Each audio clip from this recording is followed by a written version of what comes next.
तो आज की कहानी में आप लोगों का फिर से स्वागत है। आज की कहानी है नकली राष्ट्रीय सलाहकार बन करोड़ों की ठगी करने वाली शातिर औरत की। एक औरत किस प्रकार से अपने जीवन में सफलता न प्राप्त करने के कारण एक प्रधानमंत्री की सलाहकार नकली रूप में बन करके किस प्रकार से लोगों को ठगती है, चलिए शुरू करते हैं। उच्च शिक्षित 29 वर्षीय कश्मीरा संदीप पवार ऐसी ही शातिर युवती थी, यानी महिला, जो खुद को प्रधानमंत्री कार्यालय पीएमओ की राष्ट्रीय सलाहकार बताती थी। अपना रुतबा दिखाकर उसने पति गणेश गायकवाड़ के साथ मिलकर लोगों से लाखों रुपए आसानी से ठग लिए थे। कोर्ट के नोटिस के बाद सतारा महाराष्ट्र पुलिस सक्रिय हुई। कश्मीरा और उसके पति गणेश के खिलाफ कार्रवाई शुरू कर दी। 82 लाख रुपए की ठगी करने की 3 शिकायतें मिलने के बाद 19 जून 2024 को रात 11 बजे सतारा पुलिस 29 वर्षीय कश्मीरा संदीप पवार और उसके पति 32 वर्षीय गणेश गायकवाड़ के घर पहुंच गई। कश्मीरा के बारे में आसपास रहने वाले लोग जानते थे कि वो पीएमओ में अधिकारी हैं, यानी कि प्रधानमंत्री की सलाहकार हैं। यानी आसपास के लोग वहाँ के जानते थे कि ये जो कश्मीरा है ये प्रधानमंत्री की सलाहकार है, जहाँ वह प्रधानमंत्री नरेंद्र मोदी से सीधे बात करती हैं। वही गृह मंत्री अमित शाह के इतने करीब हैं कि वह उन्हें अंकल कहती हैं। पुलिस जब उनके घर पहुंची तो बात पता चली कि उससे सभी हैरान रह गए। बात ही कुछ ऐसी थी। पता चला कि कश्मीरा पीएमओ में कोई अफसर नहीं है, बल्कि एक जालसाज है। अब तक वह अपने पति के साथ मिलकर कई लोगों के लाखों रुपए की ठगी कर चुकी हैं। प्रधानमंत्री के नाम पर ठगी करना कोई नई बात नहीं है। पिछले साल भी किरण पटेल नाम के एक ठग ने अपने आप को आईएएस अफसर बताते हुए पीएमओ से जुड़ा होने की बात कही और अधिकारियों के साथ मीटिंग कर उन पर खूब रौब जमाया था, लेकिन आखिर में उसकी हनक धरी की धरी रह गई। वह पुलिस द्वारा धरा गया और उसे जेल की हवा खानी पड़ी। ऐसे ही एक संजय शेरपुरिया नाम के एक शातिर ठग ने लोगों से पीएमओ से जुड़े होने की बात कहकर कारोबारियों, बैंकों व अन्य से करोड़ों रुपए की ठगी की, लेकिन बाद में उसे भी जेल की सलाखों के पीछे जाना पड़ा। 11 दिसंबर 2017 को महाराष्ट्र के एक मराठी अखबार के मुख्य पृष्ठ पर यानी कि ये खबर छपी थी कि इसमें कहा गया है कि महाराष्ट्र के सतारा की रहने वाली एक युवा महिला कश्मीरा संदीप पवार को पीएमओ यानी कि प्रधानमंत्री कार्यालय ने अपना राष्ट्रीय सलाहकार मनोनीत किया है। कश्मीरा संदीप पवार अब सीधे प्रधानमंत्री नरेंद्र मोदी से बात करके लोगों के साथ सलाह मशवरा कर सकती हैं और उनकी समस्याओं का हल यानी कि निवारण भी कर सकती हैं।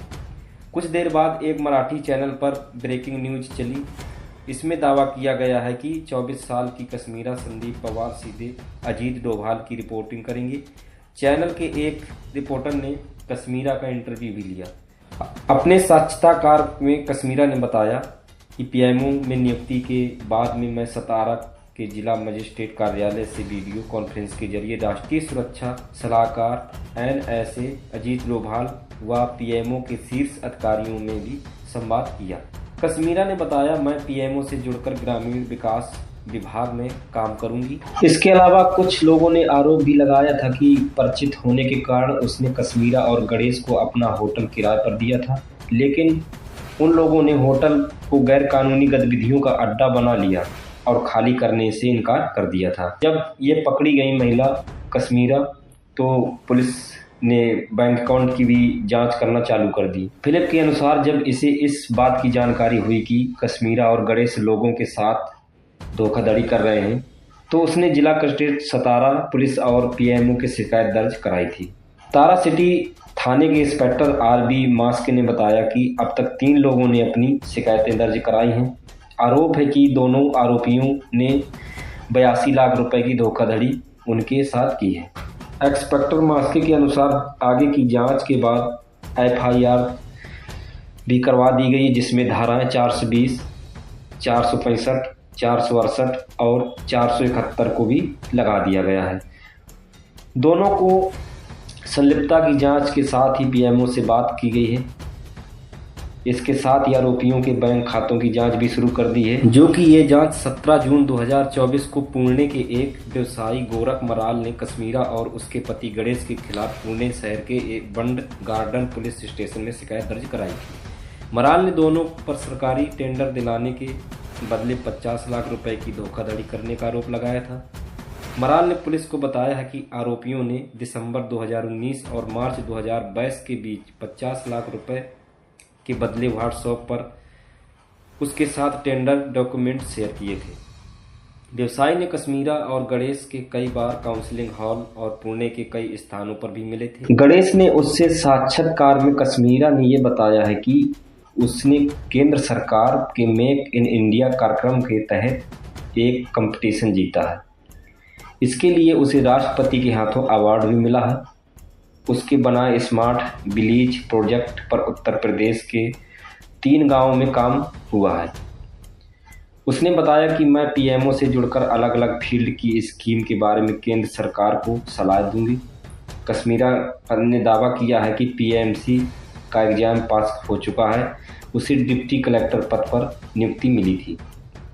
बाद में उसे पीएमओ से अटैच किया गया। अब ये इसमें एक बात और जुड़ी है कि कश्मीरा जो थी शातिर महिला अपराधी, वो किस प्रकार ठगती थी और होटल में कब्जा किस प्रकार उसने कर लिया था। होटल व्यवसायी फिलिप भंवर ने दिसंबर 2022 में सतारा पुलिस में कश्मीरा और गणेश के खिलाफ शिकायत दर्ज की थी। शिकायत में कहा गया है कि कश्मीरा और गणेश पूरे महाराष्ट्र में लोगों को पीएमओ में नियुक्ति की दस्तावेज और उत्तर प्रदेश, त्रिपुरा, नागालैंड और लोकसभा सचिवालय से के टेंडर दिखाकर उन्हें धोखा दे रहे हैं या धोखा देती थी। इतना ही नहीं, अपनी बात को बल देते हुए फिलिप ने अपनी शिकायत के साथ दस्तावेजों की प्रति भी संलग्न की थी। इस शिकायत की जांच करने के बाद सतारा सिटी पुलिस स्टेशन में 4 जनवरी 2023 को भारतीय संविधान की धारा 170 लोक सेवक के रूप में प्रतिरूपण करने के लिए दस्तावेज का उपयोग करना था कि इसके अंतर्गत अज्ञात व्यक्ति के खिलाफ रिपोर्ट दर्ज की गई है। इससे पहले भी 9 दिसंबर 2020 को फिलिप भंवर ने सतारा में कश्मीरा और गणेश के खिलाफ भारतीय संविधान की धारा 380, 427, 454 और 411 के अंतर्गत रिपोर्ट दर्ज कराई थी। व्यवसायी फिलिप ने रिपोर्ट कश्मीरा की तारीफ में छपी ऑनलाइन रिपोर्ट दिखाकर और उनके साथ कई दस्तावेज साझा कर उसका विश्वास हासिल किया था। मराल ने बताया कि 20 नवंबर 2019 को व्हाट्सएप पर एक लेटर साझा किया जिस पर पीएम नरेंद्र मोदी के हस्ताक्षर थे।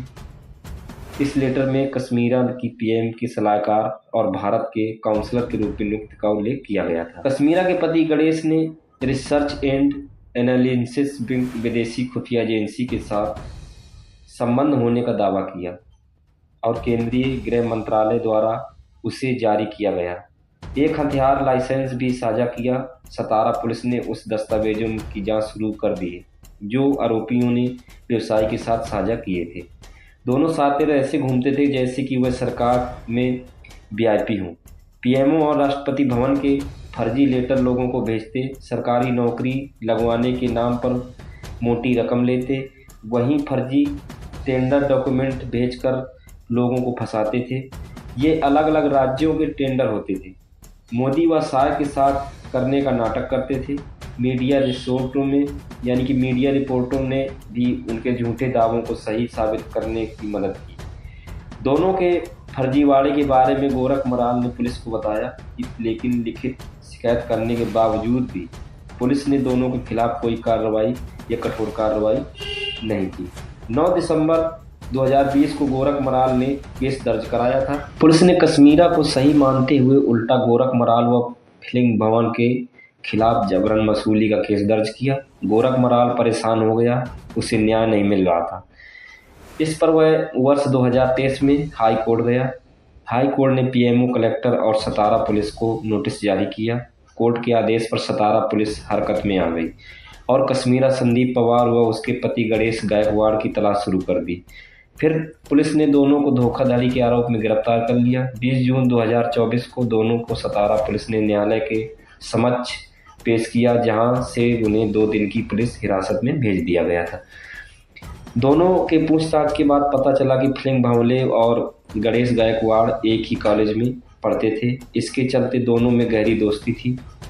गणेश को शराब की लत थी। वर्ष 2017 में फिलिप ने उसे रिहेबिलिटेशन सेंटर में भर्ती करवाया था। इसके बाद गणेश ने फिलिप को कश्मीरा से मिलवाया था। गणेश ने कहा कि कश्मीरा पीएमओ में अधिकारी है। गणेश ने 6 मई 2018 को सोशल मीडिया पर एक फ़ोटो पोस्ट की थी, जिसमें बताया गया था कि ये फ़ोटो कश्मीरा की ज्वाइनिंग वाले दिन की है। तीनों अफसर मिलते जुलते रहते। कश्मीरा और गणेश का फिलिप में होटल में आना जाना भी रहता था। गणेश और कश्मीरा के बीच नज़दीकियाँ बढ़ी। साल 2020 में फिलिप ने दोनों की शादी महाबलेश्वर एक मंदिर में करवा दी थी, चूंकि फिलिप कश्मीरा को बहन मानने लगा था। इसके चलते उसने कश्मीरा का कन्यादान भी किया था। मजे की बात यह है कि पकड़े जाने पर कश्मीरा गणेश को अपना केवल दोस्त ही बताती थी, जबकि फिलिप के पास उनकी शादी की फ़ोटो भी। एक दिन कश्मीरा और गणेश ने फिलिप से कहा कि वह अपना होटल उन्हें लीज पर दे रहे हैं। इस पर फिलिप ने दोनों को अपना होटल दे दिया, क्योंकि वह कश्मीरा को अपने परिवार के मेंबर की तरह मानने लगे थे। होटल को गणेश और कश्मीरा ने कुछ ही दिनों में अपराधियों का अड्डा बना दिया। जहां होटल में पहले रोजाना की आमदनी 70,000 रुपये होती थी, वहीं घट करके मात्र 5,000 रुपये रह गई थी। यह देखकर फिलिप ने उनके होटल वापस मांगा। होटल में कब्जा छोड़ने के लिए मना कर दिया।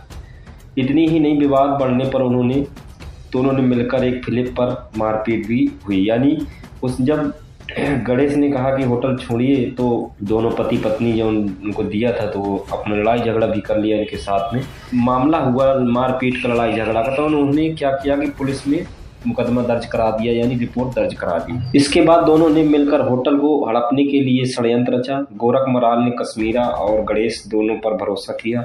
उल्टा चोर कोतवाल को डांटे, ऐसी ही कहावत का इस मानना है यहाँ पर उस समय सच साबित हुई। जब सरकारी टेंडर दिलाने के नाम पर मराल द्वारा दिया गया अपना पैसा वापस मांगने तथा स्थानीय होटल व्यवसायी फिलिप द्वारा अपना होटल वापस कराने की जगह कहने लगे। उल्टा 10 जनवरी 2023 को सतारा सिटी पुलिस स्टेशन में कश्मीरा ने जबरन वसूली का झूठा मुकदमा दर्ज करा दिया। कश्मीरा ने मराल और स्थानीय होटल व्यवसायी फिलिप बंसल को सहित 2 अन्य पर 50 लाख रुपए की मांग करने और उनके बीच विवाद के बाद जबरन 50,000 रुपये देने का आरोप लगाया था। हालांकि इस रिपोर्ट में कश्मीरा ने अपनी पीएमओ में नियुक्ति का कोई जिक्र नहीं किया था। इतना जरूर कहा गया है कि उसके पास समाजशास्त्र में मास्टर डिग्री है। एसपी सतारा समीर शेख ने कॉन्फ्रेंस में जानकारी दी कि कश्मीरा और गणेश सरकारी टेंडर दिलाने के नाम पर ठगी करते थे। दोनों ने इसके साथ भारतीय संविधान की धारा 420, 465, 468 जालसाजी और इलेक्ट्रॉनिक रिसोर्ट तैयार करना 471, जो कि जाली दस्तावेजों का धोखाधड़ी में इस्तेमाल करने से संबंधित होती है। इसके साथ ही इन पर मुकदमा लगा दिया गया है और इनको जेल भेज दिया गया है। तो ऐसे ही बहुत से लोग आपके आसपास में या आपके क्षेत्र गांव ज़िले में बहुत से ऐसे लोग मिल जाएंगे जो कि किसी तरह के ठग कर अपना जीवन निर्वाह करते हैं। तो ऐसे लोगों से हमेशा सावधान रहना। और इंसान तब फंसता है, तब ठगी होती है उसके साथ में, जब उसके मन में लालच आता है। फिलहाल अभी ये जेल में है। तो मिलते हैं अगले एपिसोड में कोई नई कहानी लेकर के। जब तक के लिए जुड़े रहिए हमसे। नमस्कार, धन्यवाद।